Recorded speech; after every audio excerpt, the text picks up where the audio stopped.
এই শোনো না, আমাদের অন্ধবিশ্বাস চ্যানেলটি যারা এখনো সাবস্ক্রাইব করেননি প্লিজ সাবস্ক্রাইব করে দাও। আর অল্প কিছু সাবস্ক্রাইবার হলে 1,00,000 পরিবার হবে। সবাই প্লিজ সাবস্ক্রাইব এবং বেশি বেশি শেয়ার করে দাও প্লিজ।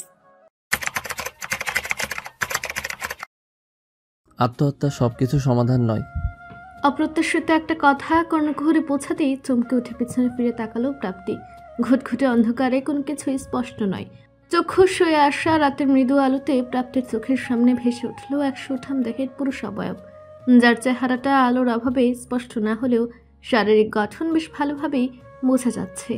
লম্বা সুদর্শন পুরুষটি যে এই মুহূর্তে তার দিকে তীক্ষ্ণ দৃষ্টিতে চেয়ে আছে তা বুঝতে পেরে প্রাপ্তি কিঞ্চিত নড়ে চড়ে দাঁড়ালো। পরনের উনার কোনাটা দিয়ে খুব সঙ্গোপনে চোখের জলটুকু মুছে নিয়ে নিজেকে যথাসম্ভব শক্ত করল। সরলতাকে পেছনে ঠেলে লোকটার কথার প্রেক্ষিতে গমগমে কণ্ঠে যোগ্য জবাব দিল। আপনাকে কে বলল আমি এখানে আত্মহত্যা করতে এসেছি? যোগ্য জবাব পেয়ে সুদর্শন পুরুষটি খানিক দমে গেলেও তা প্রকাশ করল না, বরঞ্চ নিজেকে কঠোর রেখে 2 হাত বুকের মাঝে ভাঁজ করে দাঁড়ালো। চোখের দৃষ্টি প্রাপ্তির চোখের মাঝে নিবদ্ধ রেখে গম্ভীর কণ্ঠে শুধালো, তাহলে এই রাতের বেলা এখানে কি করছেন? প্রত্যুত্তরে প্রাপ্তি শক্ত গলায় বলল, সেটা আপনাকে কেন বলবো? লোকটি যেন রুষ্ট হলো প্রাপ্তির কথায়, যা তার কথার ধাঁচেই বোঝা গেল। ঝাঁঝালো গলায় সে বলল, আপনার সমস্যাটা কি? আচ্ছা একটা কথা বলুন, কোনো ভালো পরিবারের মেয়ে কি রাতের বেলায় বাসার বাইরে থাকে? তাও আবার রাতের বেলা, এমন শুনশান নিস্তব্ধ পরিবেশে ব্রিজের উপরে। আবার কাউকে জবাব দিতেও আপনি প্রস্তুত নন। ওকে ফাইন, জবাব দিতে হবে না, শুধু এইটুকু বলবো কোনো ভদ্র ঘরের মেয়ে হলে এক্ষুনি বাসায় ফিরে যান, নয়তো একা একা এখানে রাত্রি যাপন করুন। I don't care. আসলে মানুষের উপকার করতে আসাটাই আজকাল ঠিক না। প্রাপ্তি ভ্রু কুচকে কিছুক্ষণ চেয়ে থেকে শুধালো, কি উপকার করতেন আপনি আমার? গম্ভীর কণ্ঠের স্বরটি পুনরায় একই তেজ নিয়ে বলে উঠল, রাতের এই নিস্তব্ধ পরিবেশে একটা মেয়েকে একা পেলে খারাপ ছেলেদের মনে কি জাগে বোঝেন না? সব কিছু ব্যাখ্যা বিশ্লেষণ করে বোঝাতে হবে। তাছাড়া সুইসাইড কেস কিনা সেটা পরখ করতেই এখানে এসেছিলাম। সেভ করতে চেয়েছিলাম আপনাকে, আর এটাই আমার ভুল হয়েছে। থাকেন আপনি, গুড বাই। আপনিও যে খারাপ কোনো উদ্দেশ্য নিয়ে আমার কাছে আসেননি তার কি নিশ্চয়তা আছে? কথাটা শোনা মাত্রই তাৎক্ষণিক ঝড়ের ব্যাগেই মাথা ঘুরে প্রাপ্তির চোখের দিকে ক্ষিপ্ত দৃষ্টিতে তাকালো সুদর্শন পুরুষ প্রহর। চাঁদের আবছা আলোতে সে তীক্ষ্ণ দৃষ্টির সঙ্গে দৃষ্টি মেলতেই প্রাপ্তির অন্তরাত্মা কেঁপে উঠল। সর্বাঙ্গে ভয়ের শিহরণ জেগে উঠতেই জড়সড় হয়ে ঢুক গেল প্রাপ্তি। লোকটির চোখের ক্ষিপ্ত চাহনি অতি মাত্রায় ভয়ঙ্কর। সে কোনো ভুল কথা বলে ফেলল না তো? লোকটা যদি এখন তার ক্ষতি করে দেয়? কেন এই অসময়ে সে আসতে গেছিল ব্রিজে? বাসের কাছাকাছি হওয়াতে প্রাপ্তি প্রায়শই আসে এই ব্রিজে। জায়গাটা নিরিবিলি হওয়ায় যখন প্রাপ্তির খুব বেশি মন খারাপ থাকে তখন রাত দুপুর যে কোনো সময়ে ছুটে চলে আসে সেখানে। নদীর কলকল বয়ে যাওয়া স্রোতের দিকে দৃষ্টি রেখে অঝোর ধারায় চোখের অশ্রু ছড়ায় সে। আবার ক্ষণে ক্ষণে আকাশের দিকে ভেজা চোখে চেয়ে সৃষ্টিকর্তার কাছে ব্যক্ত করে মনের অব্যক্ত গোপন কথা। প্রাপ্তি যখন এসব ভেবে অন্য মনস্ক হয়েছিল তখন হঠাৎই সে তার 2 বাহুতে চাপ অনুভব করে। তৎক্ষণাৎ চমকে ওঠে, সামনে তাকালে একজোড়া ক্ষিপ্ত চাহনির সাথে তার ভয়ার্ত চাহনির মিলন ঘটে। অতি নিকটে থাকায় মৃদু আলোতে ক্ষিপ্ত দৃষ্টির অধিকারী লোকটার চেহারা স্পষ্ট হলো প্রাপ্তির নিকট। লোকটার চোখ দিয়ে যেন আগুনের স্ফুলিঙ্গ বের হচ্ছে, চোখ দিয়ে যেন প্রাপ্তিকে ভস্ম করে দেবার চিন্তা তার। ভস্ম করা দৃষ্টিতে পুনরায় দৃষ্টি মিলতে প্রাপ্তি প্রচণ্ড ভয় পেয়ে যায়। তীব্র ভয়ের চোটে চোখের কোণ বেয়ে গড়ে পড়ে অশ্রুকণা। একটু আগের কঠিন কথা বলতে থাকা মেয়েটাকে মুহূর্তে ভীত হরিণীর ন্যায় মিলিয়ে যেতে দেখে প্রহর খানিক বিব্রত হয়। প্রাপ্তির চোখের অশ্রু দৃষ্টিগোচর হলে তৎক্ষণাৎ সে তার বাহু মুক্ত করে লম্বা নিঃশ্বাস ফেলে নিজের রাগটাকে শান্ত করার প্রয়াস চালায়। রাগটা তার বরাবরই বেশি, রেগে গেলে নিজেকে সামলাতে বড্ড হিমশিম খায় প্রহর। তবে এবার সে নিজেকে শান্ত করলো। সামনে দাঁড়ানো ক্রন্ধনরত ভীত মেয়েটার দিকে চেয়ে শান্ত কণ্ঠে বলল, আপনার ক্ষতি করার ইচ্ছে থাকলে আমি নিশ্চয়ই এতক্ষণ সময় নষ্ট করতাম না। আসা মাত্রই নিজের উদ্দেশ্য হাসিলে তৎপর হতাম, রাইট? যাই হোক, আমি দুঃখিত। এভাবে রেগে যাওয়া আমার ঠিক হয়নি। আমাকে ভয় পাওয়ার দরকার নেই, কাঁদবেন না। প্রাপ্তি নিজেকে সামলে ওড়না দিয়ে চোখের পানি মুছল। লোকটা এতটাও নির্দয় নয় এটুকু বুঝতে পেরে নিজেকে শুধরানোর ভঙ্গিমায় বলল, আপনাকে এসব বলা আমার উচিত হয়নি, মাফ করবেন। কথাগুলো শেষ হওয়া মাত্র প্রাপ্তি আর সময় নষ্ট না করে পা বাড়ালোর সামনে। পেছনের পুরুষটি পুনরায় গাম্ভীর্যতা বজায় রেখে বলে উঠল, কোথায় যাচ্ছেন? প্রাপ্তি হাঁটা থামিয়ে থমকে দাঁড়ালো, পেছু না ফিরে বলল, সামনেই আমাদের বাসা, আমি এখন সেখানেই যাচ্ছি। আর আমি একজন ভদ্র পরিবারেরই মেয়ে, সবার নিকটে হওয়ায় এই জায়গায় আমি প্রায়শই সময় কাটাতে আসি। প্রহর বলার মতো আর কিছু খুঁজে না পেয়ে চুপ করে রইল। নিকশ কালো অন্ধকারের বুক ছিঁড়ে ধীরে ধীরে সামনে এগিয়ে গেল রহস্যময়ী রমণীটি। এক দৃষ্টিতেই কিছুক্ষণ সেদিকে চেয়ে থাকলে অবচেতন মনের ডাকে সাড়া দিয়ে মেয়েটার পিছু পিছু হাঁটা দিল প্রহর।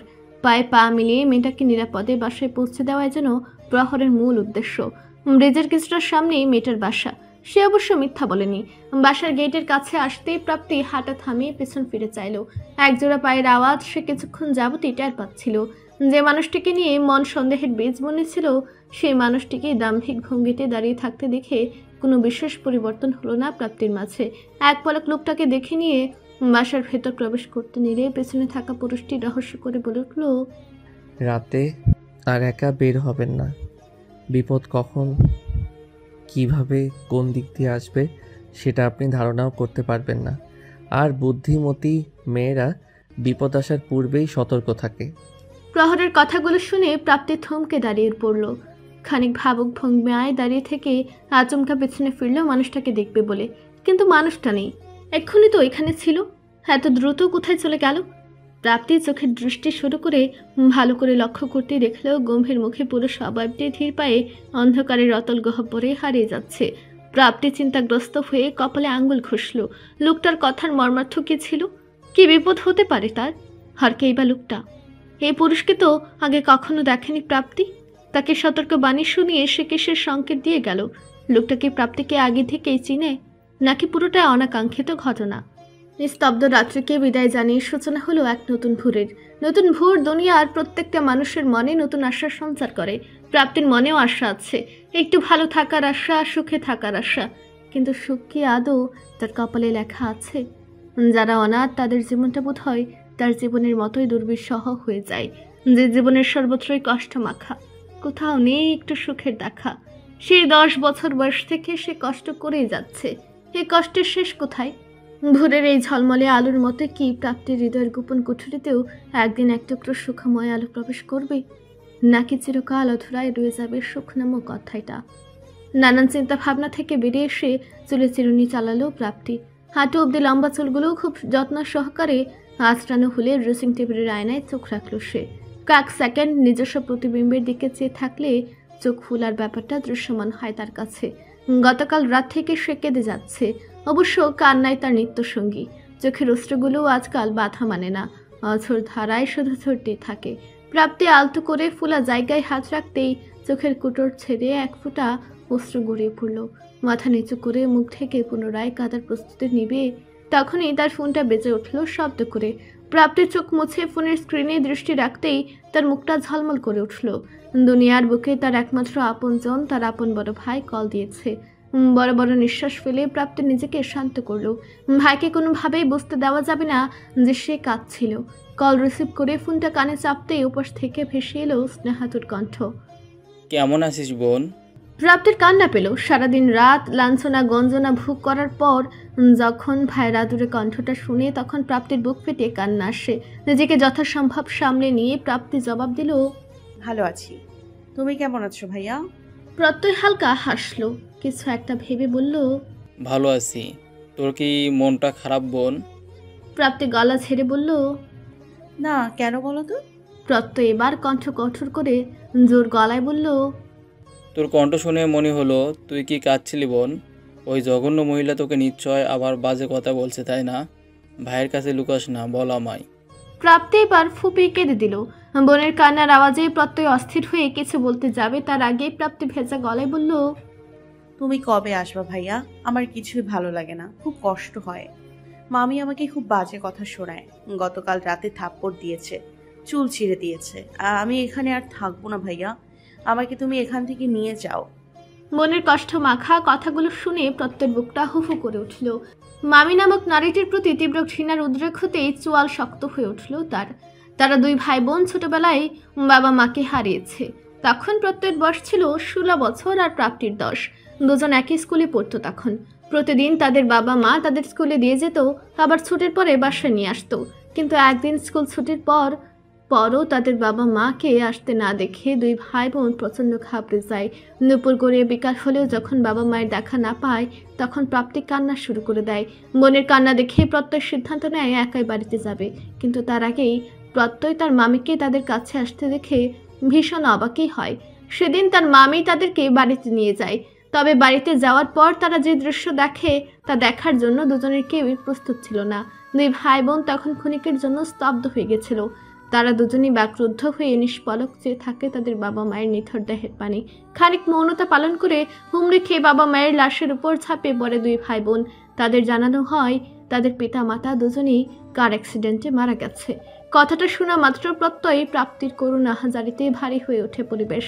হেতিম দুই ভাই বোনের কষ্ট মাখা আর্তনাদে সৃষ্টিকর্তার আরশকে কেঁপে উঠেছিল সেদিন। হয়তোবা হ্যাঁ, সে থেকে তারা দুই ভাই বোন তার মামার বাসা থেকে বড় হয়েছে। যদিও তাদের বড় চাচা তাদেরকে নিজের কাছে রাখার দাবি জানিয়েছিলেন, কিন্তু প্রাপ্তির বড় মামা অত্যধিক স্নেহের কারণে নিজের বোনের সন্তানদের নিজের কাছে রাখতে চায়। তার কথার প্রেক্ষিতেই প্রত্যয়ের বড় চাচাও আর আপত্তি করেননি। তবে নিজের একমাত্র ছোট ভাইয়ের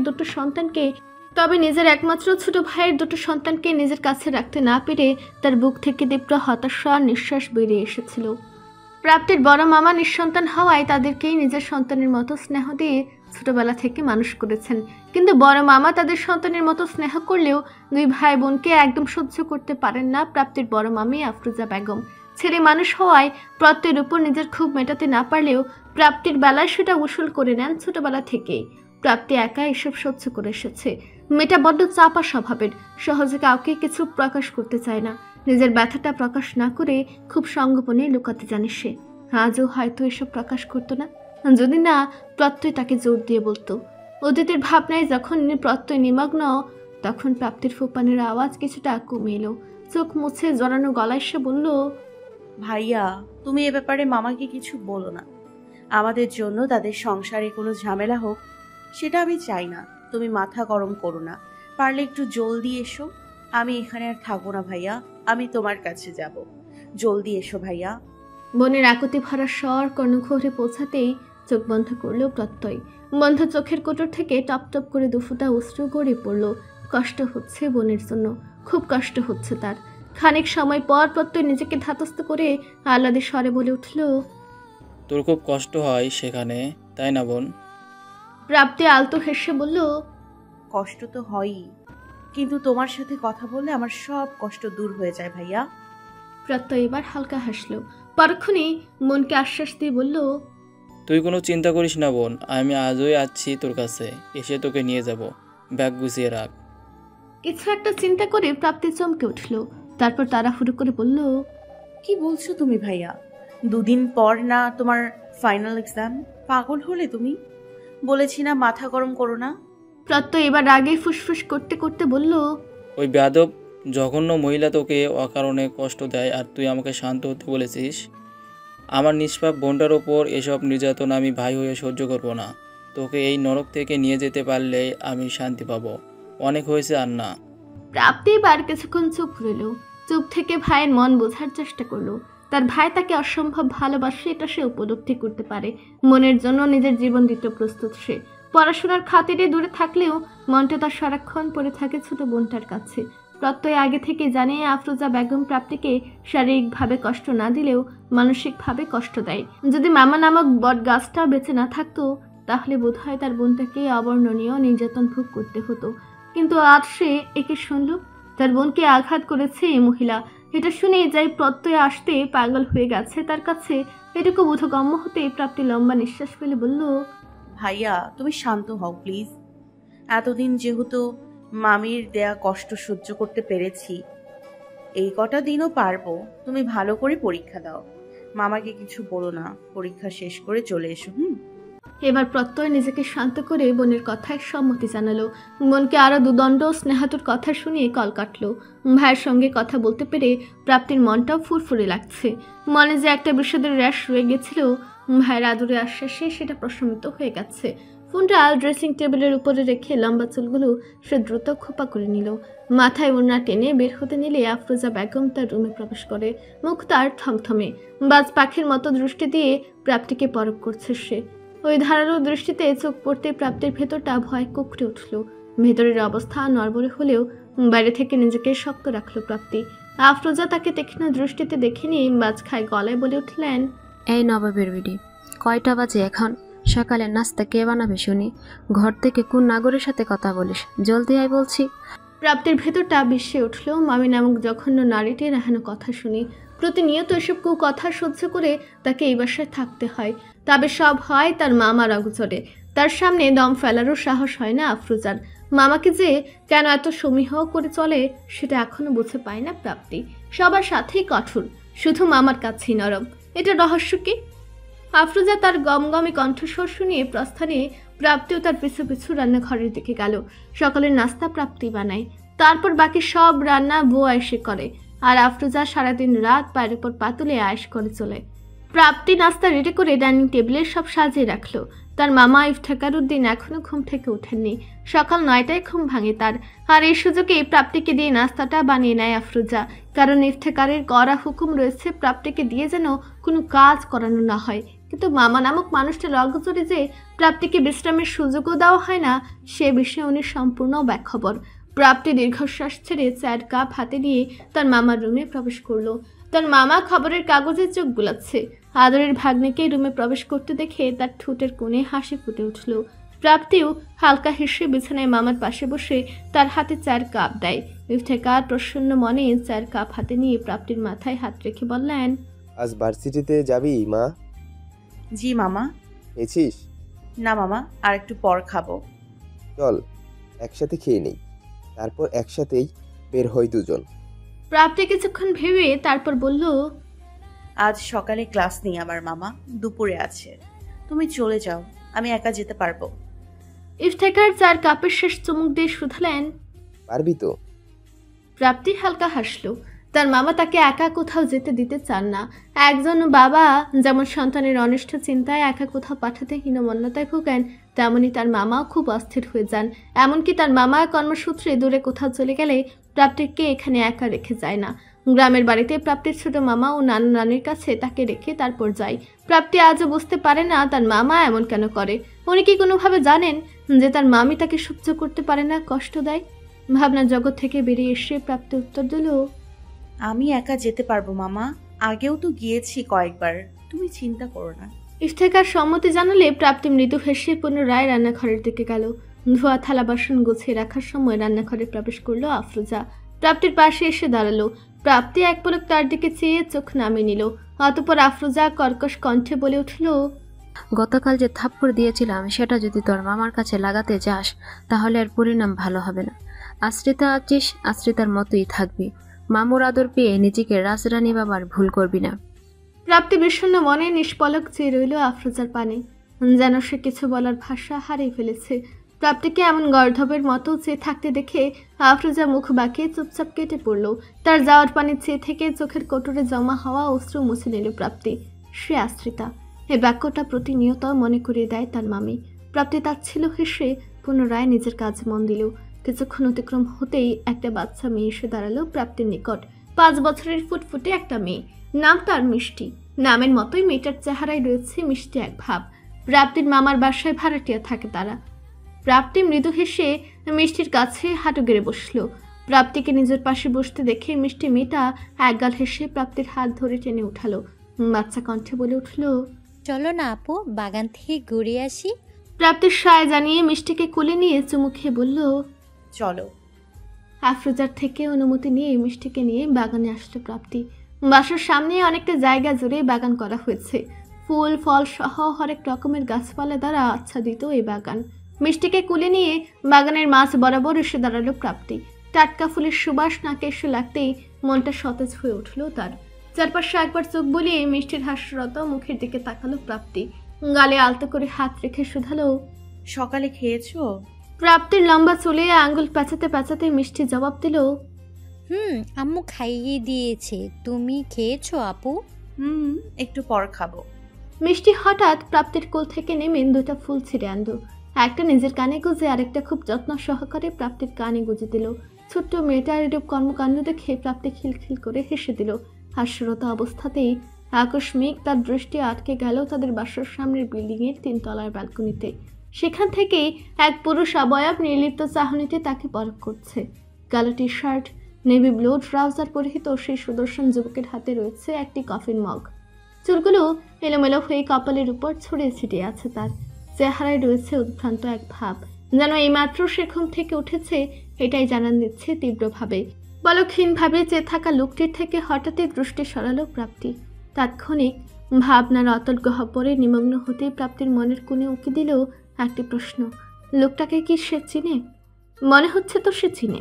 আশেপাশে একবার চোখ বুলিয়ে পুনরায় সেদিকে তাকাতেই হৃদয়ের গোপন কুঠুরিতে ঝড় উঠে প্রাপ্তির। লোকটি এখনো সম্মোহনের ন্যায় নিষ্পলক চেয়ে আছে তার দিকে।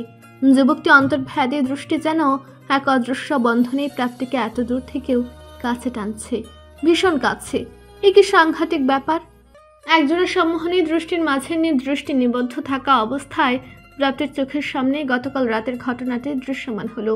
সেই গম্ভীর পুরুষ, তার কাটকাট কথা বলার ভঙ্গিমা, এটুকু স্মরণে আসতে প্রাপ্তি নিজস্ব চোখ জোড়া কিঞ্চিত শুরু করে বুঝতে পারল ব্যালকনিতে দাঁড়ানো লোকটি গতকাল রাতের সেই ব্যক্তি। তৎক্ষণাৎ লোকটির বলা কিছু কথা ও কার্যকলাপ স্মরণ হলে প্রাপ্তির মনে হলো লোকটি মানুষ হিসেবে ভালো হলেও বড্ড বদ মেজাজি। নয়তো কি এমন বলেছিল সে যে জন্য তার বাহু চেপে ধরতে হলো লোকটাকে? বদলোক।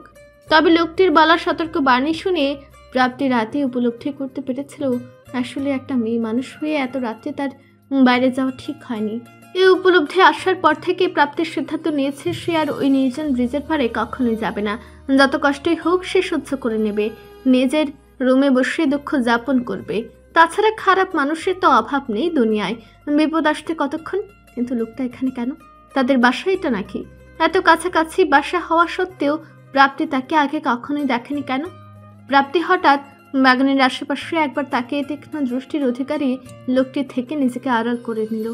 বুকের ভেতর এখনো ধরফর করছে তার। ধরে নিঃশ্বাস ছেড়ে নিজেকে শান্ত করল প্রাপ্তি। লোকটির চাহনি বড় অদ্ভুত থাকে তার কাছে। সেই চাহনিতে দীর্ঘক্ষণ চোখ মিলিয়ে রাখা যেন বড়ই দুষ্কর। মিষ্টি বাগানের চারপাশে এখন দৌড়াদৌড়ি করছে তার সমবয়সী একটা মেয়ের সাথে। প্রাপ্তি সেদিকেই এগিয়ে গেল। আর ফাঁকে কয়েকবার ছোটা দৃষ্টিতে দেখে নিল লোকটাকে এখান থেকে দেখা যায় কিনা। কিছু বড় গাছের জন্য লোকটাকে আর দেখা যাচ্ছে না বলে হাফ ছেড়ে বাঁচল প্রাপ্তি। অন্যদিকে ব্যালকনিতে কফির মগ হাতে দাঁড়ানো সুদর্শন যুবক প্রহর রহস্যময়ী রমণীটি তার থেকে আড়াল হওয়ার ব্যাপারটা লক্ষ্য করে ঠোঁটের কোণে ফুটে তুলল তির্যক হাসি। কফির মগে চুমুক দিয়ে ট্রাউজারের পকেটে হাত ঢুকে নিজস্ব ফোনটা বের করলো। কাঙ্ক্ষিত নাম্বারটা পেয়ে ডায়ালে ক্লিক করে কানে চাপল সে। উপাস থেকে কলটা রিসিভ হলে প্রহর কোনো ভনিতা ছাড়া মুখস্থ ভঙ্গিমায় বলল, ফর্সা, গোলগাল চেহারা, ঠোঁটের কাছে একটা ছোট্ট তিল, হ্যাংলা পাতলা গড়নের কালো সালোয়ার কামিজে আবৃত একটি মেয়ের ডিটেলস চাই আমার, জানা থাকলে বলো। উপাসের ব্যক্তিটি চরম বিস্ময়ে ফেটে পড়ে মৃদু চিৎকার দিয়ে বলল, এসব কি বলছিস তুই ভাইয়া? এই সকালবেলা কি ভুলভাল বকছিস? মাথা খারাপ হয়ে গেছে তোর? প্রহর প্রচন্ড বিরক্ত হলো। বিরক্ত ভঙ্গিমাতেই বলল, আপি, তুই বড্ড বেশি কথা বলিস। যা জানতে চেয়েছি সেটা জানা থাকলে বল, নয়তো কল কাটছি। আমি নিজেই সব তথ্য খুঁজে বের করতে পারবো। প্রহরের 2 বছরের বড় বোন রাত্রে এই মুহূর্তে তার ভাইয়ের কথার মর্ম বুঝতে না পারলেও এটুকু বুঝতে পারছে তার গম্ভীর মুখ ভাই তার কথায় বিরক্ত হচ্ছে। রাত্রে মুখ ফুলে বলল, কি জানতে চাস বল? মেয়েটাকে কোথায় দেখেছিস? প্রহর বাগানের দিকে দৃষ্টি নিবদ্ধ রেখে জবাব দিল, আমাদের বাসার সামনের বিল্ডিং এর বাগানে। রাত্রির বিয়ে হয়েছে বেশ কমাস আগে। এখন সে স্বামীর বাড়িতে আছে। প্রহর পড়াশোনার কারণে এত বছর যাবৎ দেশের বাইরে ছিল, যে কারণে নিজের বোনের বিয়েতেও থাকতে পারেনি সে। 2 দিন আগেই সে পড়াশোনা কমপ্লিট করে দেশে ফিরেছে। রাত্রে তার ভাইয়ের কথার প্রেক্ষিতে কিছুক্ষণ ভাবলো, ভেবে বলল, মেয়েটার চুলগুলো কি খুব বেশি লম্বা? প্রহর ঠোঁট কামড়ে জবাব দিল, আমি তার চুল দেখিনি, মাথায় ওড়না দেওয়া ছিল মেয়েটার। রাত্রি এবার মুচকি হেসে বলল, তাহলে এই মেয়েটা নিশ্চয়ই প্রাপ্তি। আমি চিনি তাকে। তুই দেশে ছিলি না, তাই চিনিস না। তুই ওকে পছন্দ করেছিস ভাই। কপালে আঙ্গুল খুশে প্রহর উত্তর করলো, আর কি জানিস তুই ওর সম্পর্কে? প্রাপ্তি যে বাসায় থাকে সেটা তার মামার বাসা। তার বাবা মা বেঁচে নেই। একজন বড় ভাই আছে তার। প্রাপ্তির বড় ভাই প্রত্যয় রাজশাহী বিশ্ববিদ্যালয়ে মাস্টার্স করছে। এটুকুই। এবার বল, প্রাপ্তিকে তোর ভালো লেগেছে? প্রহর গম্ভীর কণ্ঠে জবাব দিল, এখানে ভালো লাগার প্রশ্ন আসছে না আপি। আমি জাস্ট মেয়েটার প্রতি আকর্ষণ অনুভব করছি। মেয়েটাকে ভীষণ রহস্যময়ী লাগছে আমার কাছে। তার সম্পর্কে সব কিছু জানার আগ্রহ জেগেছে আমার মনে, এটুকুই। অন্য কিছু ভাবার দরকার নেই। রাত্রি মৃদু হেসে বলল, বাহ, এ প্রথম আমার ভাইয়ের মনে ধরেছে তাহলে কাউকে। আকর্ষণ যেহেতু জন্মেছে, ভালোবাসাও হয়ে যাবে ধীরে ধীরে, বুঝলি? প্রহর নিজের চুলে হাত বুলালো। তার মনটা এত কথা বলতে জানে, সেই তুলনায় সে ভীষণ স্বল্পভাষী। প্রহর বোনের কথার প্রেক্ষিতে বলল, তুই বড্ড বেশি বাজে কথা বলিস আপি। তোর এই আজাইরা প্যাচাল তোর জামাইকে শোনা, তোর ভাইকে না। ভালো থাকিস, রাখছি। কল কেটে প্রহর পুনরায় বাগানের দিকে তাকালো। প্রহর সুইজারল্যান্ড যাওয়ার আগে এই জায়গাটা একটা খোলা ময়দান ছিল, আর সেখানে বাসা হয়ে গেছে। আবার সেই বাসায় একটা রহস্যময়ী রমণী বসবাস করছে। প্রহর চোখ বুঝলো। চোখের সামনে দৃশ্যমান হলো গতকাল রাতে দেখা একটি মায়াবী মুখশ্রী। প্রহর স্পষ্ট দেখেছে মেয়েটা কাঁদছিল, চোখ জোড়া ভেজেছিল তার। কি করুণ ছিল তার কান্নার স্বর। মূলত কান্নার আওয়াজ শুনে প্রহর ব্রিজের কাছে এগিয়ে গিয়েছিল। মেয়েটার কি এমন কষ্ট? কেন সে এভাবে করুণ স্বরে কাঁদছিল? তার কান্নার কারণ সে অনাথ বলে, নাকি এসবের মধ্যে অন্য কিছু লুকিয়ে আছে? প্রহর চোখ খুলে বিড়বিড় করে বলল, আজকে থেকে প্রহর চৌধুরীর বিশেষ নজর থাকবে তোমার উপর রহস্যময়ী। চারিদিকে রোদের ঝিলিক দেখা যাচ্ছে, ঝলমল করছে এই পরিবেশটা। 3টা ক্লাস শেষে প্রাপ্তি ও তার বেস্ট ফ্রেন্ড নুহা ক্যান্টিনে এসে বসলো। নুহার সঙ্গে প্রাপ্তির পরিচয় কলেজ থেকে। কলেজ জীবন শেষ করে দুজন একসঙ্গে একই ভার্সিটিতে ভর্তি হয়েছে কেমিস্ট্রি ডিপার্টমেন্টে। প্রাপ্তির নিঃসঙ্গ জীবনে এই মেয়েটাই তার একমাত্র সঙ্গী। নুহা টেবিলে ধাপ করে বসে পড়ল। তোকে বলেছিলাম আর ক্লাস করতে হবে না, তবুও তুই শুনলি না। খোদায় মরে গেলাম বাবা। প্রাপ্তি ঠোঁট কুচকে বলল, সামনের মাসে যে এক্সাম ভুলে গেছিস তুই? হ্যাঁ, এখন ঠিকঠাক মতো ক্লাস না করলে সাজেশন মিস করব।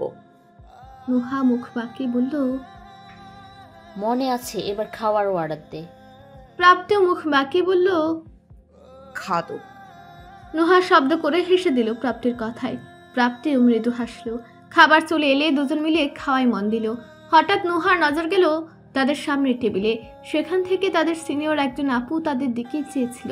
নুহা গলা ছেড়ে বলল, লাবণ্য আপু আমাদের দিকে তাকিয়ে আছে কেন রে প্রাপ্তি? প্রাপ্তি এক পলক সেদিকে তাকিয়ে ফুচকা মুখে পড়ে বলল, এমনি হয়তো তাকিয়েছে। নুহা পানির গ্লাসে চুমুক দিয়ে বলল, লাবণ্য আপুকে কিন্তু দারুণ লাগে, তাই না? আপু সব দিক দিয়ে পারফেক্ট। কি অমায়িক ব্যবহার তার। আমাদের সবাইকে ভীষণ আদর করে, বিশেষ করে তোকে বেশি আদর করে। এর কারণ কি? প্রাপ্তি মুচকে হেসে বলল, লাবণ্য আপু আমার ভাইকে পছন্দ করে, সেজন্যই হয়তো আমাকে একটু বেশি স্নেহ করে। নুহা আগ্রহ নিয়ে বলে উঠল, কি বলিস? প্রত্যয় ভাইও পছন্দ করে আপুকে? প্রাপ্তি দীর্ঘশ্বাস নিয়ে বলল, সেটা বলতে পারি না রে, তবে ভাইয়া আমাকে এটুকু বলেছে লাবণ্য আপু তাকে পছন্দ করত, কিন্তু ভাইয়া গ্রহণ করেনি। ভাইয়া কেন যে গ্রহণ করেনি সেটা আমি ভেবে পাই না। লাবণ্য আপুকে প্রত্যয় ভাইয়া গ্রহণ করলে আমি খুব খুশি হতাম। প্রাপ্তি আলতো হেসে জবাব দিল, আমিও। এবার চল যাওয়া যাক। যাবো তো অবশ্যই, তবে তার আগে আমাকে কথা দে আর কাঁদবি না তুই। নুহা তার বান্ধবীর মলিন হাসিটা লক্ষ্য করে বলল, যাবো তো অবশ্যই, তবে তার আগে তুই আমাকে কথা দে আর কখনো কাঁদবি না তুই। আচ্ছা যা, কাঁদবো না। প্রাপ্তি নুহার হাত ধরে বাহিরে যেতে যেতে বলল, তোরে মামিকে আমার কি যে করতে মন চায়। ইস। দুই বান্ধবী ভার্সিটির গেটের কিছু করতে হবে না, চল বাসায় যাই। দুই বান্ধবী ভার্সিটির গেটের বাইরে এসে দাঁড়ালো। প্রাপ্তিকে একটা রিকশায় তুলে দিয়ে নুহাও একটা রিকশায় উঠে বসলো। দুজনের বাসা দুই দিকে, তাই একসাথে যাওয়ার উপায় নেই। প্রাপ্তির রিকশা চলতে শুরু করলো, তবে বিপত্তি বাঁধলো মাঝ রাস্তায়। মাঝ রাস্তায় এসে এই রিকশার চাকার কোনো একটা সমস্যার কারণে আর চলছিল না, আর জায়গাটা বেশ নির্জন। কিছু মানুষ দেখা যাচ্ছে দূরে, তবে এই জায়গা থেকে প্রাপ্তিদের বাসা বেশি দূরে নয়, হেঁটে যাওয়া যাবে। প্রাপ্তি রিকশার ভাড়া চুকিয়ে রিকশা থেকে নেমে দাঁড়ালো। আশেপাশে একবার চোখ বুলিয়ে পা বাড়ালো সামনের দিকে। কিছু দূর এগোনোর পর একটা প্রাইভেট কার এসে থামলো একদম প্রাপ্তির পা ঘেঁষে। প্রাপ্তি অতি মাত্রায় ভয় পেয়ে দুপা পিছিয়ে গেল। প্রাইভেট কারের দরজা খুলে একটা হ্যাংলা গরনের ছেলে বেরিয়ে এলো। ছেলেটি প্রাপ্তির উদ্দেশ্যে বলল, ম্যাম, এই গাড়িটা আপনার মামা পাঠিয়েছেন, জলদি উঠে আসুন, বাসায় পৌঁছে দিচ্ছি আপনাকে। প্রাপ্তি ভীত দৃষ্টিতে একবার গাড়িটাকে পরখ করে নিল। গাড়িটা অচেনা ঠেকছে তার কাছে। এটা তো তার মামার গাড়ি নয়। তাছাড়া তার মামার পার্সোনাল ড্রাইভারকেও প্রাপ্তি খুব ভালো করে চেনে। প্রাপ্তি এবার মুখ খুলে বলল, আমার মামার বাড়ি আমি খুব ভালোভাবেই চিনি, ধন্যবাদ আপনাদের। সাহায্যের কোনো প্রয়োজন নেই আমার, সামনেই বাসা, আমি হেঁটেই যেতে পারবো। লোকটি পুনরায় যারা করে বলে উঠল, ম্যাম, আপনি বুঝতে পারছেন না, এই গাড়িটা আপনার মামার অফিসের গাড়ি, প্লিজ উঠে আসুন। প্রাপ্তির এবার ভয় করতে লাগলো। লোকগুলো তাকে জোর করে তুলে নিয়ে যাবে না তো? সে ভয় পেয়ে আর দুপা পিছিয়ে গিয়ে বলল, আপনাদের আমি চিনি না, চলে যান এখান থেকে। বেশ খানিকক্ষণ সময় ধরে প্রহর এই দৃশ্যটি পর্যবেক্ষণ করছিল। বলা যায় প্রাপ্তিকে ফলো করে সে এই জায়গায় এসেছে। কাহিনীতে ঝামেলা আছে বুঝতে পেরে প্রহর রাস্তা পার হয়ে প্রাপ্তির নিকট এসে দাঁড়ালো। প্রহর এক পলক প্রাপ্তির দিকে চেয়ে তারপর সামনে দাঁড়ানো লোকটার দিকে তাকালো। প্রহরকে দেখে প্রাপ্তির মনে যেন সাহস সঞ্চয় হলো। প্রহর লোকটার উদ্দেশ্যে কঠিন মুখে বলল, কি হচ্ছে এখানে? লোকটা খানিক ঘাবড়ে গেল প্রহরকে দেখে, ইতস্তত করে বলল, এই গাড়িটা প্রাপ্তি ম্যামের জন্য মামা পাঠিয়েছে, আমি শুধু গাড়িতে উঠতে বলছিলাম। প্রহর এবার প্রাপ্তির দিকে চেয়ে বলল, গাড়িটা আপনার মামার? চিনেন লোকগুলোকে? প্রাপ্তি তৎক্ষণাৎ জবাব দিল, না, আমি ওদের চিনি না, আর এটা আমার মামার গাড়ি নয়। প্রহর এবার কঠিন চোখে তাকালো লোকটার দিকে। প্রহরের তীক্ষ্ণ দৃষ্টিতে নজর রাখতেই লোকটার ভেতরটা ভয় কুকড়ে উঠল। প্রহর দাঁতে দাঁত চেপে জবাব দিল, পালাবি এখান থেকে নাকি আশেপাশের লোকজনকে জড়ো করব? তারপর কি হবে ভাবতেই তো পারছিস। আর কখনো যেন এই মেয়েটার আশেপাশে তোদের না দেখি। যদি দেখি তাহলে কি হবে তুই ভাবতেও পারবি না। লোকটাকে আর কিছু বলতে হলো না, সে তৎক্ষণাৎ গাড়ি নিয়ে উধাও হয়ে গেল। গাড়ির পেছনে দৃষ্টি দিয়ে গাড়ির নাম্বারটা প্রহর নিজ মস্তিষ্কে ধারণ করে নিল। অতঃপর প্রাপ্তির দিকে চাইলে প্রাপ্তির দৃষ্টি নিচু করে আড়ষ্ট কণ্ঠে বলল, ধন্যবাদ আপনাকে। প্রহর গম্ভীর মুখে জবাব দিল, আপনার একা চলাফেরা করাটা হয়তো উচিত নয়। আপনার উপর কাদের দৃষ্টি থাকতে পারে? কাউকে সন্দেহ হয়? প্রাপ্তি ভীত মনে জবাব দিল, আমি আসলে জানি না কে বা কারা আমার উপর নজর রাখছে, তবে আর একা বের হব না আমি। শুক্রিয়া আপনাকে বাঁচানোর জন্য। কথা শেষ করে প্রাপ্তি আর দাঁড়িয়ে না থেকে সামনে হাঁটা দিল। প্রহর কপাল কুঁচকে প্রাপ্তির যাওয়ার পানি চেয়ে রইল। কাদের নজর পড়েছে সরল মেয়েটির উপরে? কি চায় ওরা তার কাছে? কি কারণ লুকিয়ে আছে এসবের মধ্যে? এসব কিছু তো খোঁজ লাগিয়ে দেখতে হচ্ছে। প্রহর প্রাপ্তির পিছু হেঁটে মনে মনে আওড়ালো, রহস্যময়ী, আর কত রহস্য লুকিয়ে আছে তোমার মাঝে। পরন্ত বিকেল। সারিবদ্ধভাবে নাম না জানা অসংখ্য পাখিরা দলে দলে নিজেদের নিরে ফিরে যাচ্ছে। ছাদে দাঁড়ানো লাবণ্য পাখিদের ডানা ঝাপটানোর দিকে নজর রেখে মাথা নিচু করে হঠাৎই দীর্ঘশ্বাস নিল। চোখের কোণে জমা হওয়া জল হাত দিয়ে উঠে খুব গোপনে সে মুছে নিল। ইদানিং তার কিছুতেই মন বসছে না। অযথায় তার মেজাজ খারাপ হচ্ছে, কখনো আবার ভীষণ কান্না পাচ্ছে। তার কি কারণে এমন মুড সুইং হচ্ছে এটাও সে বুঝতে পারছে, কিন্তু করার তো কিছুই নেই। বেশ কিছু বছর পূর্বে প্রত্যয় নামক এক লম্বা চওড়া অমায়িক ব্যবহারের অধিকারী সুদর্শন যুবকের প্রেমে পড়েছিল লাবণ্য। তবে ভালোবাসার কথা নিজের মুখে প্রকাশ করেনি সে। লাবণ্যের মনের অনুভূতি প্রত্যয় নিজেই বুঝে নিয়েছিল। প্রত্যয়ের থেকে 1 বছরের জুনিয়র লাবণ্য। কলেজের সিনিয়র ভাই হিসেবে প্রত্যয় একদিন লাবণ্যের সামনাসামনি কথা বলে, জানায় তার অপ্রকাশিত কিছু কথা। লাবণ্য আজও কল্পনা করে সেই দৃশ্য, নিজের রিজেক্ট হওয়ার দৃশ্য। কিছু বছর পূর্বে প্রত্যয়ের ডাকে লাবণ্য যখন তার সামনে গিয়ে দাঁড়িয়েছিল, তখন প্রত্যয় কোনো ভনিতা ছাড়াই তাকে বলেছিল, ভালোবাসো আমাকে? লাবণ্য চমকে উঠে এক পলক প্রত্যয়ের দিকে চায়, খানিক পর মাথা নিচু করে বলে হুম। তারপর প্রত্যয় তার আসল কথা শোনায়, বলেছিল কিন্তু আমি ভালোবাসি না, আর না কাউকে ভালোবাসবো কখনো। কেন জানো? কারণ আমি অনাথ। আমার ছোট একটা বোন আছে। আমার বোনের আমি ছাড়া আর কেউ নাই। সেই আমি যদি নিজের ক্যারিয়ার, নিজের বোনের দিকে লক্ষ্য না রেখে প্রেম ভালোবাসা নিয়ে পড়ে থাকি, তাহলে তো হলো না, তাই না? ভালোবাসা হলো পবিত্র, আর আমি পবিত্র বন্ধনে আবদ্ধ হয়ে কাউকে ভালোবাসতে চাই। এই বয়সে কোনো মেয়ের দায়িত্ব নিয়ে আমি আমার উজ্জ্বল ভবিষ্যৎ নষ্ট করতে চাই না। ভালোবাসলে দায়িত্বও নিতে হয়, আর এই দায়িত্ব রক্ষা সবাই করতে পারে না। তাই ভালো হবে তুমি তোমার মতো চলো, আর আমি আমার মতো। আমার মতো অনাথ ছেলেকে হয়তো তোমার বড়লোক বাবা মেয়ের জামাই হিসেবে মেনে নেবে না, আর আমি ভাবতেও চাই না এইসব। ভুলে যাও আমাকে। সেদিন প্রত্যয় তার কথা শুনিয়ে চলে গেলে লাবণ্য খুব কেঁদেছিল, কিন্তু সে এখন বুঝতে পারে তার কান্না করাটা অহেতুক ছিল। এখন প্রত্যয়কে তার বাহবা দিতে ইচ্ছে হয়। কি দায়িত্ববান ছেলে সে, বোনের প্রতি কি ভালোবাসা তার। তার মতো কজনই বা এমন করে ভাবে, কিন্তু ভুলে যাওয়া কি আদৌ সম্ভব? লাবণ্য তো এখনো ভুলতে পারেনি তাকে। তার অস্তিত্বে মিশে আছে লোকটা, কিন্তু শত মন খারাপের মাঝেও লাবণ্য এটা ভেবে শান্তি পায় যে প্রত্যয় কারোর সঙ্গে এঙ্গেজড নয়। আর কতদিন হয়ে গেল লোকটাকে দেখে না, কণ্ঠটা শোনে না সে। এই দহন যে বড় যন্ত্রণার। কবে এই বিচ্ছেদের সমাপ্তি হবে? প্রত্যয় কি কখনো আপন মানুষ হবে তার? লাবণ্য জোরে প্রশ্বাস ছেড়ে পুনরায় চোখের অশ্রু মুছে নিল। ফোনটা বের করে কল দিল প্রাপ্তির নিকট। প্রাপ্তির সঙ্গে তার ভালো সখ্যতা আছে। আদরে মেয়েটাকে ভীষণ স্নেহ করে সে। প্রাপ্তি কল রিসিভ করে সালাম দিল। লাবণ্য সালামের জবাব দিয়ে বলল, কি করছিলে? প্রাপ্তি হাসি মুখে বলল, আকাশ দেখছিলাম আপু। মন ভালো নেই?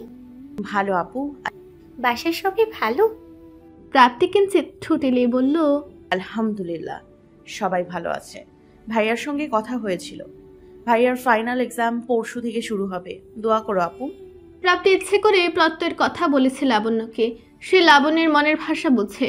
তার ভাইকে যে লাবণ্য মেয়েটা খুব ভালোবাসে, তার একটা খবর পাওয়ার জন্য ব্যাকুল হয়ে থাকে, এটাও প্রাপ্তি বুঝতে পারে। লাবণ্য আড়ষ্ট মনে প্রত্যুত্তর করল, অবশ্যই দোয়া করব। আরও কিছু আলাপ সেরে দুজনের কথোপকথন শেষ হলে প্রাপ্তি নিমগ্ন হলো অন্য একটা ভাবনায়। আজ কারা তাকে ফলো করেছিল? ওই প্রাইভেট কারে থাকা লোকগুলো কারা ছিল? প্রাপ্তি তো চিনে না তাদের। তবে সে যাদের সন্দেহ করেছে তারা নয়তো। গম্ভীর মুখী লোকটা ওখানে না থাকলে কি হতো তার আজ? প্রাপ্তি এ নিয়ে মনে মনে খুব ভীত। একবার কি সে তার মামাকে এই ঘটনাটার কথাটা বলবে? অবশ্য জিজ্ঞাসা করা উচিত তার মামাই গাড়িটা পাঠিয়েছিল কিনা। এসব ভেবে প্রাপ্তি হঠাৎই চোখ বন্ধ করলো। আচ্ছা, গম্ভীর মুখী পুরুষটার নামটা তো জানা হলো না।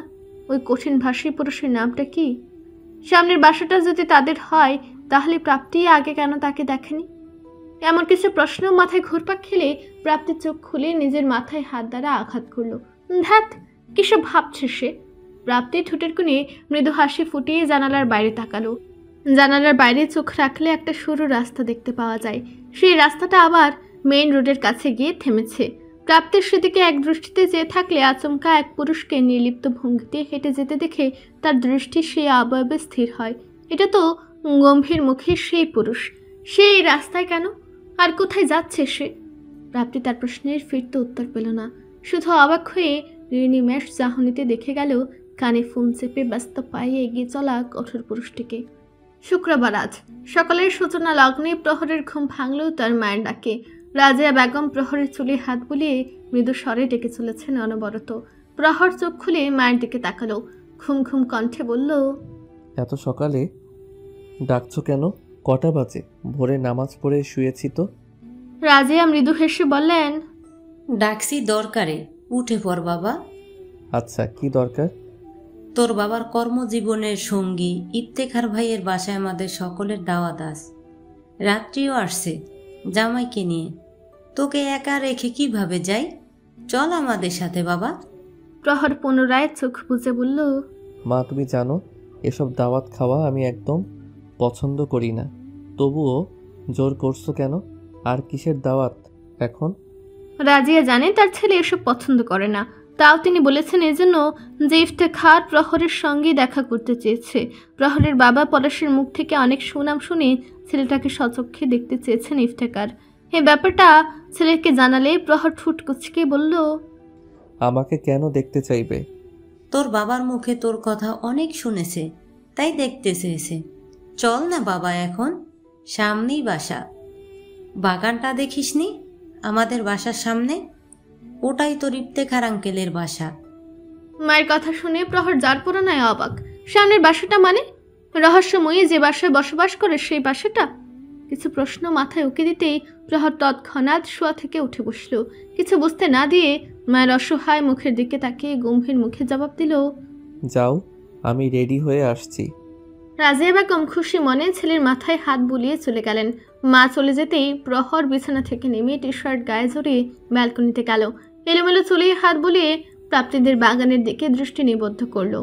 লাল রঙা ঠোঁট কামড়ে কিছু একটা ভাবল সে। এই বাসাটায় কিছু না কিছু নিশ্চয়ই হচ্ছে, যেটা সবার অজানা।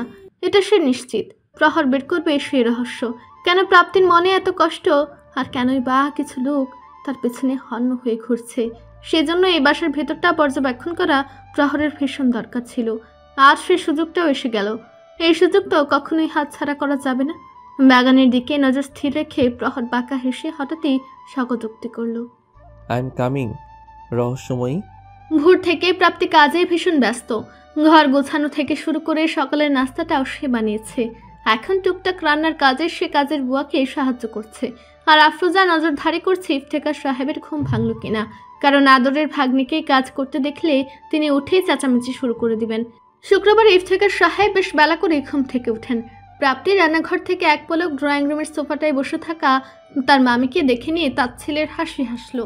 সে জানে মামাকে উঠতে দেখলে মামি তাকে আদর করে নিজের পাশে বসে চা হাতে দিবেন। আর মামা চোখের আড়াল হলেই যত প্রকার কষ্টের কাজ আছে সব প্রাপ্তিকে দিয়ে করাবেন। এসব করে কি শান্তি পায় সে? নিজেরও তো সন্তানও নেই, তবু কেন প্রাপ্তিকে সন্তানের মতো স্নেহ করতে পারে না সে? ফজরের নামাজের পর প্রাপ্তির ঘুমানোর অভ্যাস ছিল আগে, কিন্তু এখন সে ফজরের নামাজের পর কেন সারাটা দিনে একবারও শোয়ারও সুযোগটুকু পায় না। আফরোজার খাবারের জোগাড়, কাপড় ধোয়া, গোছানো থেকে শুরু করে সব কাজ প্রাপ্তিকে করতে হয়। ভাগ্যিস সব প্রাপ্তির মামার আড়ালে হয়, না হলে যে কি হতো সেটা ভাবলেও প্রাপ্তির অন্তর কেঁপে ওঠে। তার মামা যে রেগে গেলে অতি মাত্রায় ভয়ঙ্কর হয়ে যায়, যেটা প্রাপ্তি একবার সচক্ষে দেখেছেও। প্রাপ্তির ভাবনার মাঝে কাজের বুয়া মালা প্রাপ্তিকে ফিসফিসিয়ে বলে ওঠে, আপা, আপনি ঘরে যান গা, আমি আছি তো, বাকি কাম আমিই করতে পারবো। প্রাপ্তি মৃদু হেসে বলল, আমার কোনো সমস্যা হচ্ছে না, এত চিন্তা করো না। তাছাড়া দুজনে মিলে করলে কাজ তাড়াতাড়ি শেষ হবে। মালা আর কিছু বলল না, কারণ সে জানে প্রাপ্তিকে তার মামি যতক্ষণ পর্যন্ত এই জায়গা ত্যাগ করতে না বলবে ততক্ষণ পর্যন্ত সে এই জায়গাতে বসে থাকবে। মানুষ এতটা নির্দয় কিভাবে হয় সেটা বুঝে পায় না মালা। কিছুক্ষণ পর ড্রয়িং রুমে ডাক পড়ল প্রাপ্তির। সে তরকারি কাটা থামিয়ে ড্রয়িং রুমে চলে গেল। আফরোজা এক কাপ চা প্রাপ্তির হাতে ধরিয়ে দিয়ে চিবিয়ে চিবিয়ে বললেন, চায়ের কাপ তোর মামাকে দিয়ে আয়। তোর ওই মামুর কারণে তুই বড্ড ছাড় পেয়ে যাচ্ছিস, নয়তো প্রতিনিয়ত তোকে আমি বুঝাতাম কত দানে কত চাল। নিজের কথা শেষ করে ফোন কানে চেপে আফরোজা হনহন করে বাসা থেকে বেরিয়ে বাগানের দিকে চলে গেলেন। তার যাওয়ার পথে তাকে প্রাপ্তি দীর্ঘশ্বাস ছাড়ল। তাকে কিসের সাজা দিতে চায় তার মামি? কি করেছে সে? কিছু প্রশ্ন মনে বিদ্ধ হলেও প্রাপ্তি উত্তর খোঁজার চেষ্টা করল না। এতটুকু বড় হয়েছে থেকে সে কখনোই কারোর ক্ষতি করেনি, কাউকে ইচ্ছে করে সে কষ্ট দেয়নি। আর সে তার মায়ের সমতুল্য মামিকে কষ্ট দিবে এটা সে ভাবতেও পারে না। আফরোজা তাকে পছন্দ করে না বিধায় এসব বলে, যা প্রাপ্তি এখন বুঝতে পারে।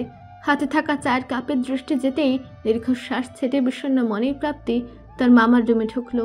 তার মামা ব্যালকনিতে থাকা ইজি চেয়ারে বসে আছেন। প্রাপ্তি মামার হাতে চায়ের কাপ দিল। ইফতেখার সাহেব প্রসন্ন মনে চায়ের কাপ হাতে নিয়ে বললেন, আমার পাশে বস, কথা আছে কিছু। প্রাপ্তি আগ্রহ নিয়ে তাকালো মামার দিকে, ফুকুচকে বলল, কি কথা মামা? ইফতেখার সাহেব চায়ের কাপে চুমুক দিয়ে বললেন, আজ বাসায় মেহমান আসবে। রাত্রিকে তো তুই চিনিস তাই না? আমাদের বাসায় এসেছিল তো আরো কয়েকবার। রাত্রি ফ্যামিলিকেই দাওয়াত করেছি, আজ দুপুরের দিকে চলে আসবে। তুই পরিপাটি হয়ে থাকিস মা। প্রাপ্তি মৃদু হেসে সায় জানালো। তারপর অনেক ভেবে চিনতে একটা প্রশ্ন করলো তার মামাকে, তুমি কি আমার জন্য গতকাল গাড়ি পাঠিয়েছিলে মামা? কই না তো, তুই তো একাই চলে যেতে পারবি বলেছিলি। আমিও সেজন্য আর পাঠাইনি। কোনো সমস্যা হয়েছিল? না মামা, কোনো সমস্যা হয়নি। ইফতেখার এবার প্রাপ্তির দিকে সরু চোখে তাকিয়ে বললেন, আমার কাছে কিছু লোকাস না প্রাপ্তি, কি হয়েছে খুলে বল। প্রাপ্তি তার মামার রাগী চেহারা দেখে সমস্ত কিছু খুলে বলল, সাথে কে তাকে বাঁচিয়েছে সেটাও খুলে বলল সে তার মামাকে। ইফতেখার তাৎক্ষণিক অস্থির হয়ে উঠলেন। অনবরত কপালে আঙ্গুল ঘষতে থাকলে প্রাপ্তি তার মামার হাত ধরে বলল, মামা বেশি চিন্তা করে প্রেশার বাড়িও না, আমার কিছু হবে না ইনশাল্লাহ। ইফতেখার প্রাপ্তির মাথায় হাত রেখে বললেন, তোর কিছু হলে আমি মামা হয়ে সহ্য করতে পারবো না রে প্রাপ্তি। তোরা দুই ভাই বোন আমার কাছে কি সেটা জানিস তো। যাই হোক, ওই নেশাখুরটা ছিল নাকি গাড়িতে? লাস্টের কথাটা প্রাপ্তির মামা বেশ ঘৃণার সহিতই বলেছেন। প্রাপ্তি এক পলক মামার দিকে তাকিয়ে আকাশের দিকে দৃষ্টি স্থির রেখে বলল, তারা কেউ ছিল না মামা, তবে আমার মনে হচ্ছে তাদের পাঠানো লোক ছিল তারা। ইফতেখারের চোয়াল শক্ত হয়ে উঠল মুহূর্তেই। আফরোজার বড় ভাইয়ের একমাত্র ছেলে ইকরাম প্রাপ্তিকে বিয়ে করার জন্য কিছু বছর পূর্বে তার বাবাকে সঙ্গে নিয়ে এ বাসায় এসেছিল। ইফতেখার তাদের বাবা ছেলের সম্পর্কে খুব ভালো করে জানেন। অনৈতিক ব্যবসার সাথে জড়িত ইকরামের বাবা ইকবাল, আর অতি বড়লোক বাবার বখাটে সন্তান হলো ইকরাম, যে সারাদিন রাত নেশা করে এখানে সেখানে পড়ে থাকে, মেয়েদের সঙ্গে ফুর্তি করে। আর সেই ছেলের সঙ্গেই কিনা তার আদরের ভাগ্নিকে বিয়ে দিবে। এ কথা ভাবলো কি করে তারা? সেদিন স্পষ্ট ভাষায় বিয়ের প্রস্তাব রিজেক্ট করেছিল ইফতেখার, আর আফরোজাকে বলে দিয়েছিল পুনরায় এই প্রসঙ্গ যেন তার সামনে না উঠায়। আর প্রত্যয়ের সামনে তো একেবারেই নয়। প্রত্যয় এটা জানতে পারলে সব উলট পালট করে ছাড়বে, সাথে প্রাপ্তিকেও নিজের সাথে নিয়ে যাবে, যেটা ইফতেখার ভীষণ ভয় পায়। মনে মনে কিছু ছক কষে ইফতেখার প্রাপ্তিকে বললেন, রুমে গিয়ে রেডি হয়ে নে, তারপর একসাথে নাস্তা করব। মেহমান আসতেও বেশি দেরি নেই। আর কোথাও একা যাবার বায়না করবি না বলে দিলাম। এখন থেকে তোকে আর একা ছাড়বো না আমি। প্রাপ্তি আলতো হেসে বলল, আর একা যেতে চাইবো না মামা, আমিও এই ঘটনায় খুব ভয় পেয়ে গিয়েছিলাম। ইফতেখার আশ্বাসের স্বরে বললেন, তোর মামা যতদিন বেঁচে আছে তোর ভয় পাওয়ার কোনো কারণ নেই। তবে ছেলেটা কে ছিল যে তোকে বাঁচিয়েছে? আমাদের এলাকার ছেলে? প্রাপ্তি আড়ষ্ট ভঙ্গিমায় মাথা নিচু করে বলল, আমাদের এলাকার। রাত্রি আপুর আত্মীয় হবে হয়তো, আমি আগে কখনো দেখিনি ওনাকে। ইফতেখার কিছুক্ষণ ভেবে বললেন, তাহলে কি সেটা পহর? নাম জানিস ছেলেটার? না মামা। ইফতেখার মুচকি হাসলেন, অতঃপর বললেন, আমাদের এখানে আসার পূর্বেই পর উচ্চশিক্ষার জন্য সুইজারল্যান্ড ছিল। রাত্রি ছোট বয়সে 2 দিন আগে দেশে ফিরছে। ওর কাছেই তো আজ বাসায় দাওয়াত রাখলাম। এই ছেলেটাই বোধহয় তোকে বাঁচিয়েছে। প্রহরের কথা শুনে প্রাপ্তি ভীষণ অবাক খুলেও প্রকাশ করল না তার মামার নিকট। কিছু ভাবনা মাথায় নিয়েই মামার আদেশে সে নিজের রুমে আসলো। গোসল সেরে গাঢ় নীল রঙের সালোয়ার কামিজ গায়ে জড়ালো, লম্বা চুলগুলো ভালো করে মুছে নিয়ে ঠোঁটে লিপ বাম লাগিয়ে নিল। তার মাথায় এখনো প্রহর নামটাই ঘুরপাক খাচ্ছে। গম্ভীর মুখী লোকটার নাম তাহলে প্রহর। বাহ! প্রাপ্তি বিরক্ত হয়ে নিজের মাথায় টোকা দিল। এই লোকটার কথা বারবার মনে আসছে কেন তার? ধুর! প্রাপ্তি ঠোঁট কামড়ে নিজেকে ধাতস্থ করে ডাইনিং রুমে গেল। মামা মামের সঙ্গে সেও নাস্তাটা করে নিল। প্রাপ্তির একটু বিশেষ সাজ দেখে আফরোজা তীক্ষ্ণ চোখে চাইলেও ইফতেখারের জন্য কিছু বলতে চেয়েও পারল না। সপরিবারে ইফতেখারের বিশাল বাড়িটিতে খানিক আগে আগমন ঘটেছে প্রহরের। এই মুহূর্তে ড্রয়িং রুমে বসে আছে তারা। প্রহর সরু চোখে বাসার প্রতিটি কোণা পর্যবেক্ষণ করে চলেছে।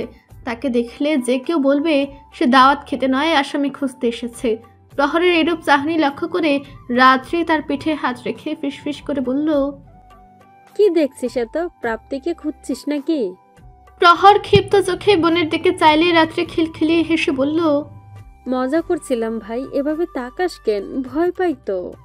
প্রহর আর কিছু বলল না, চুপচাপ বসে রইল। প্রাপ্তিকে আসলেই সে আসার পর থেকে দেখেনি। কোথায় মেয়েটা? নিজের রুমে অনবরত পায়চারি করছে প্রাপ্তি। মেহমানদের সামনে যেতে তার ভীষণ অস্বস্তি হচ্ছে, এজন্যই মূলত সে নিজের রুমে বন্দি।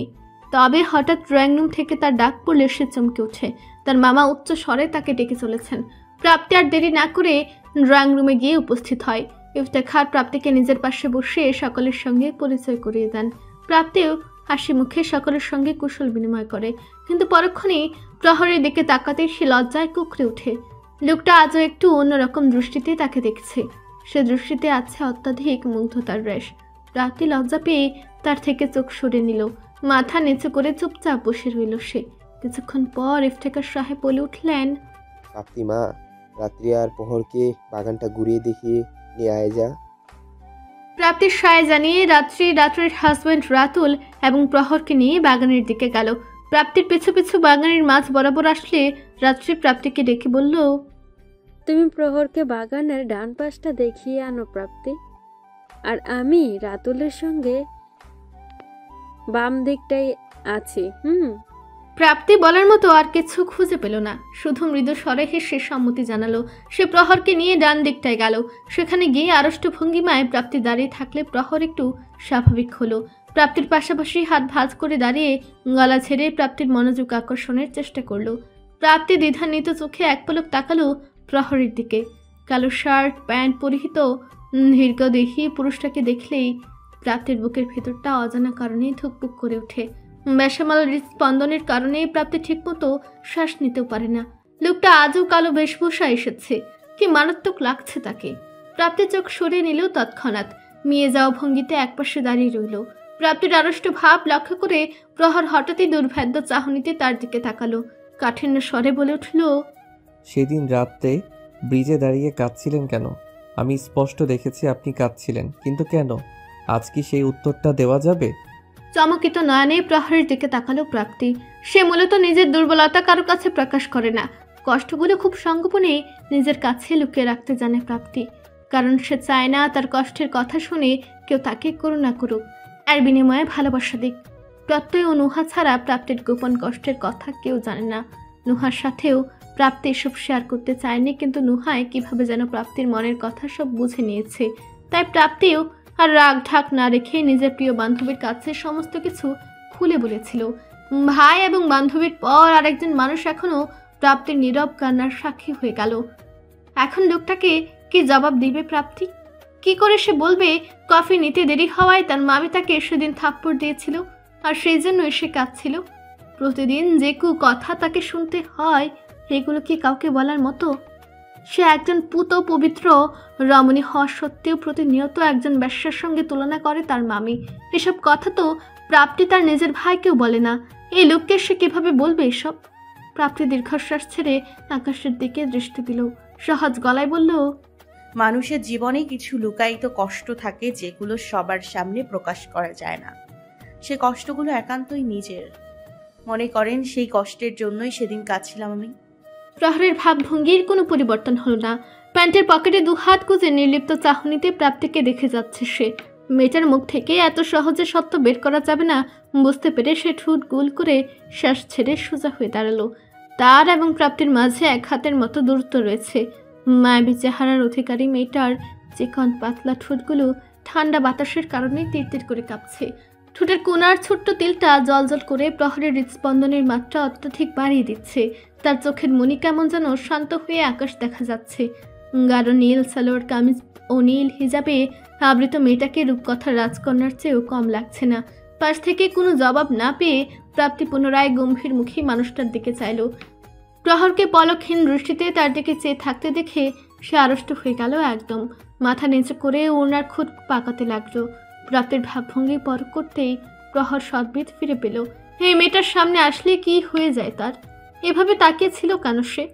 তার দৃষ্টির সঙ্গে মনের ভাবনাও লাগাম ছাড়া হয়ে যাচ্ছে আজকাল, তাও শুধুমাত্র এই মেয়েটার জন্যই। কিন্তু কেন? প্রাপ্তিকে স্বাভাবিক করতে প্রহর নিজের মুখ খুলল, গাম্ভীর্য ভঙ্গিতে বলল, সত্যের মৃত্যু নেই, এটা জানেন তো? সত্য যতই অপ্রকাশিত থাকুক না কেন, একদিন কিন্তু তা প্রকাশ পাবেই। তবে যাই হোক, আপনাদের বাগানটা ভীষণ সুন্দর, আমার কাছে খুব ভালো লেগেছে। এবার চলুন বাসার ভেতরে যাওয়া যাক। প্রাপ্তি কিছুক্ষণ স্তব্ধ দৃষ্টিতে প্রহরকে দেখে নিয়ে কথাগুলো বোঝার চেষ্টা করলো, কিন্তু পরক্ষণে প্রহরকে যেতে দেখে তার পিছু পিছু বাসার ভেতরে গেল। তাদের পিছু রাত্রি ও রাতুলও বাসায় আসলো। ড্রয়িং রুমে কিছুক্ষণ গল্প গুজব চলে খাবারের জন্য তাদের ডাইনিংয়ে ডাকা হলো। সকলের সঙ্গে প্রাপ্তিও তার মামার পাশের চেয়ারটাতে বসলো। তার এখানে সকলের সামনে খাওয়ার ইচ্ছা ছিল না, কিন্তু ইফতেখার সাহেবের আদেশে তাকে আসতে হলো।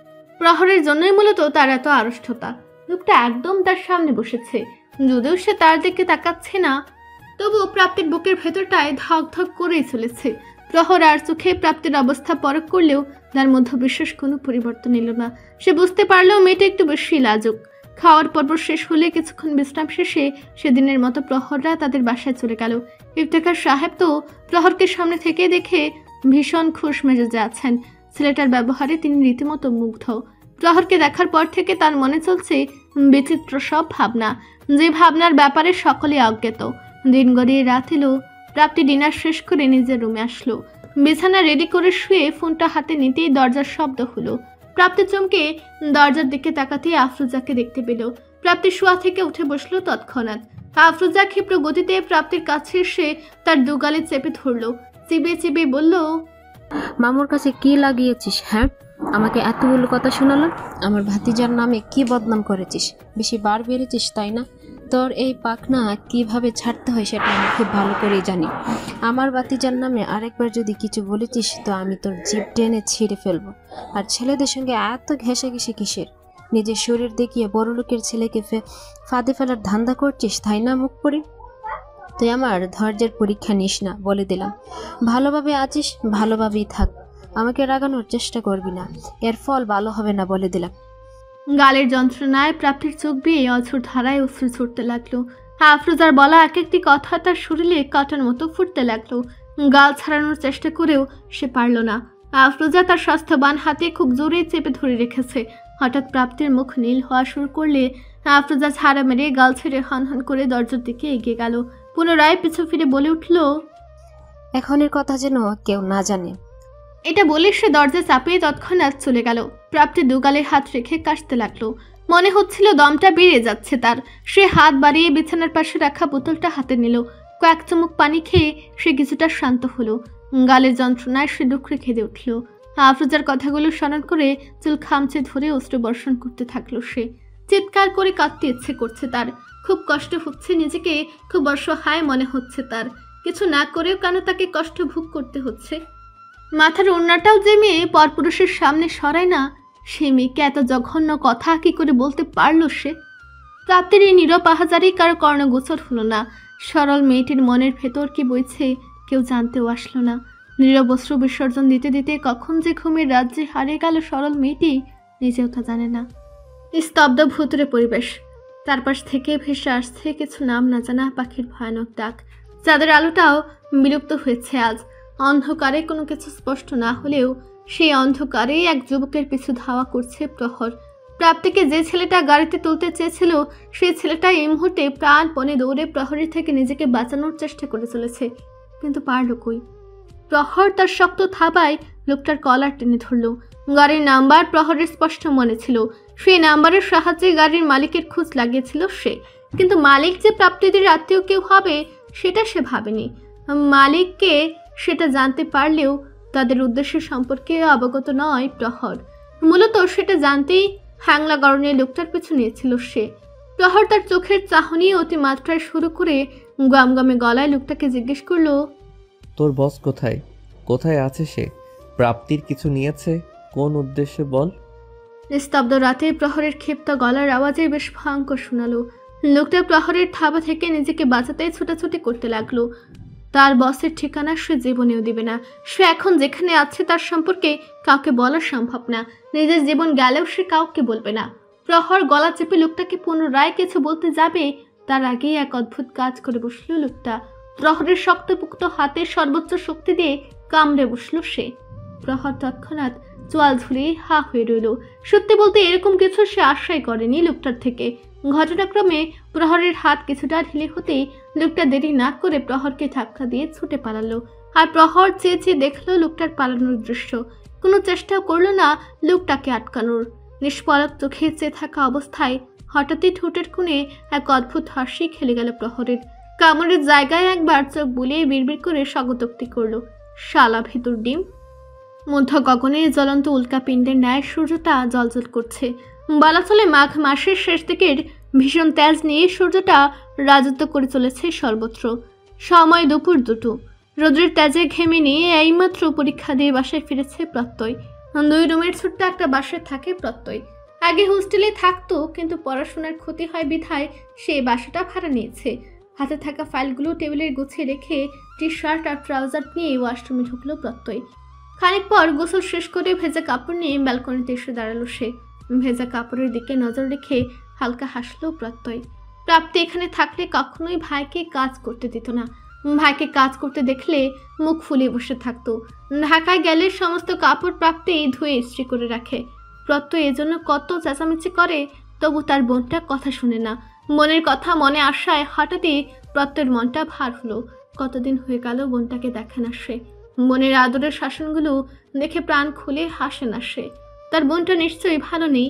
কদিন যাবৎ প্রত্যয় নিজের মনে স্বস্তি পাচ্ছে না। প্রাপ্তিকে নিয়ে দুশ্চিন্তা তার দিনকে দিন বেড়ে চলেছে। মনের কান্নামাখা আওয়াজটা এখনো তার কানে বেজে উঠে অসময়ে অসময়ে। তখন প্রত্যয় ঠিক থাকতে পারে না। তার মন চায় তৎক্ষণাৎ হাওয়ার ব্যাগে বোনের কাছে ছুটে চলে যেতে, কিন্তু তার যাওয়ার মাঝে বাধা হয়ে দাঁড়িয়ে আছে এই মাস্টার্স ফাইনাল ইয়ারের পরীক্ষা। সবেমাত্র একটা পরীক্ষা শেষ হয়েছে তার, সবগুলো শেষ হতে আরো মাস খানেক লাগবে। প্রত্যয় দীর্ঘশ্বাস ছেড়ে আকাশের দিকে তাকালো। নিয়মিত ভালোবাসার গল্প শুনতে এবং পড়তে আমাদের অন্ধবিশ্বাস চ্যানেলটি সাবস্ক্রাইব করে পাশে থাকা বেল আইকনটি ক্লিক করুন। ধন্যবাদ সবাইকে।